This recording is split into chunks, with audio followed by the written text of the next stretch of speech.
이따가 이준석 대표 후보 만나시고 하실 것 같습니다.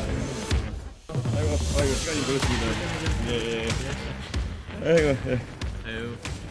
아이고, 어떻게 또. 예. 바쁘시죠? 아유, 참. 이게 바쁘다기보다도 참 바빠지시다 보니까 체력적으로 이제 좀 한계가 오네요. 그죠? 예. 예. 아, 그리고 특히 이제, 저기 총선하고 날라가지고. 그러니까요. 굉장히 길어요. 그러니까요. 그러니까 나중에 하루하루가 정말 힘들더라고요. 그러니까요. 이번에 그래서 뭐 사실 일정을 타이트하게 한다고 해서 막 돌아다니기 시작하다가 지난번 토론 앞두고는 이게 한계가 와가지고 예, 막 염증약 먹고 이러니까 토론 때 몽롱하더라고요. 요즘 뭐 워낙 언론에 얘기가 많이 나오는 게 뭐 단일화니 이런 얘기다 보니까 제가 또 원래 단일화하면 연관 검색어가 또 안철수 대표님 아닙니까? 예. 예. 그냥 오늘은 예. 이제 제 지금까지 예. 뭐 경험 같은 예. 내용들 예. 좀 진솔하게 예. 솔직하게 저 조언을 좀 드리고 싶은 예. 부분도 있고 해서 그래서 이렇게 만남을 정했습니다. 제가 뭐 다른 분들이라면 몰라도 이번 계엄 사태 이후에 우리 안철수 대표님의 진정성이라는 거는 항상 저도 존경한다고 해왔고 존중하고 또 존경한다고 해왔고 한편으로는 저희가 3년 전을 생각해보면 참 그때 많은 일이 있었습니다. 예. 그래서 뭐 안철수 의원님 뵙고 제가 말씀드리는 거는 다른 국민의힘 인사와는 다르게 좀 더 허심탄회하고 편하게 얘기할 수 있을 것 같습니다. 예, 저도 마찬가지입니다. 예. 그때는 선거 치르고 바로 또 인수위 하시고 이러느라 참 고생 많으시고 하셨는데 예. 그때도 다 기억나고 하네요 이제 뭐. 예.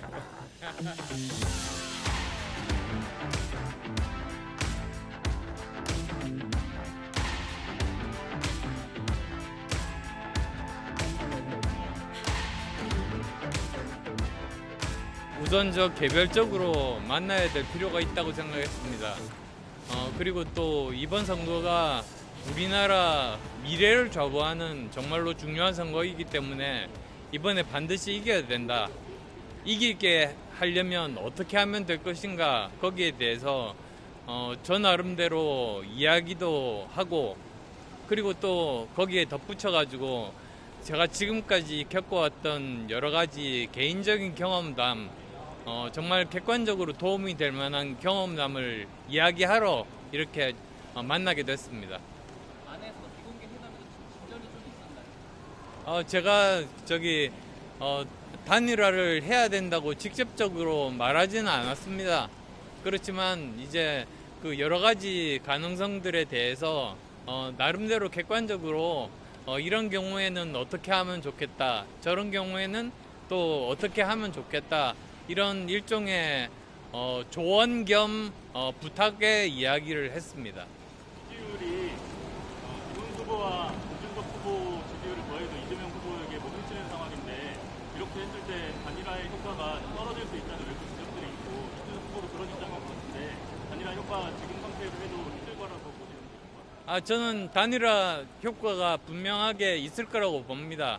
왜 그러냐면 지금은 많은 분들이 투표에 나가지 않겠다는 보수 유권자들이 굉장히 많이 계십니다. 그런데 만약에 그 단일화를 통해 가지고 그 격차가 예를 들면 5% 전후로 좁혀진다. 그러면 지금까지 후보에 투표에 참여하지 않겠다는 그런 분들까지도 그러면 한번 투표에 참여해 보겠다는 그런 일종의 용기나 희망을 가지게 됩니다. 그렇게 되면 결과는 또 바뀔 수 있다. 저는 그렇게 생각하고 있습니다. 본인의 경험담을 이제 많이 얘기해 주신 것 같아요. 아까 제가 농담 삼아 얘기했지만 단일화하면 안철수 아닙니까? 그렇기 때문에 그런 아젠다에 있어서 본인의 경험을 얘기해 주시는 것 같은데 뭐 굉장히 경험을 공유하는 차원에서의 말씀이셨다. 그래서 어떤 이렇게 해야 된다 저렇게 해야 된다는 말씀의 취지는 아니었다라고 이해하시면 될 것 같고요. 그 안철수 대표님의 경험이라고 하는 것은 제가 3년 전에 상대방으로서 겪어본 경험이기 때문에 대충 잘 알고 있긴 하지만 또 당사자로서의 이야기를 또 해주신 측면이 있어서 뭐 그 선의를 당연히 의심하지 않고 감사하게 생각하며 그리고 또 안철수 의원께서 언제든지 또 이런 거에 대해서 상의할 수 있으면 좋겠다는 취지로 말씀하셨는데 뭐 지금 당장 제가 뭐 상의 드릴 만한 내용은 없을 것 같습니다. 그런데 뭐 그거야 서로 간에 신뢰관계가 있으니까 언제든지 또 이야기해 볼 수 있겠다는 생각은 했지만은 지금은 저도 그렇고 저희 내부에서도 그렇고 단일화에 대해서 고민하거나 아니면은 거기에 대해서 검토하거나 하지 않고 있습니다. 예. 후보님께서 생각하시는 그 특단의 방법, 이번 대선에서 있으실 특단의 방법이 지금 좀 갖춰졌습니까? 저는 이번 선거에서 저는 국민의힘이 지금 이길 방법을 모색하지 않고 있다라는 생각을 합니다.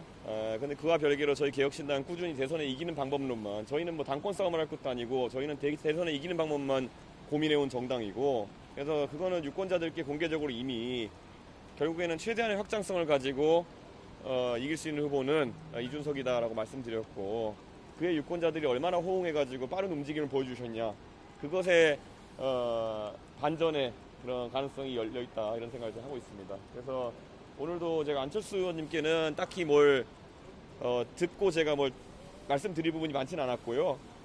유권자들에겐 다만 이제 이재명 후보의 독주를 막기 위한 특단의 대책이라는, 결국에는 유권자분들이 서서히 입장전을 하셔야 된다. 저희 내부 조사나 이런 결과로는 좀 그런 움직임이 감지가 되고 있습니다. 저희도 상당히 공신력 있는 여론조사 기관에 의뢰해가지고 저희도 전략을 수립하고 있기 때문에 지금 젊은 세대의 그런 어떤 변화에 대한 갈망은 지난 1차 TV 토론 이후에 굉장히 세게 달아오른 상태라는 걸 저희가 내부조사 확인했습니다. 그런데 거기에 호응해서 기성세대 또 전통적 보수의 지지자 덩어리가, 그러니까 60대 이상의 덩어리가 어떻게 움직이냐에 따라 가지고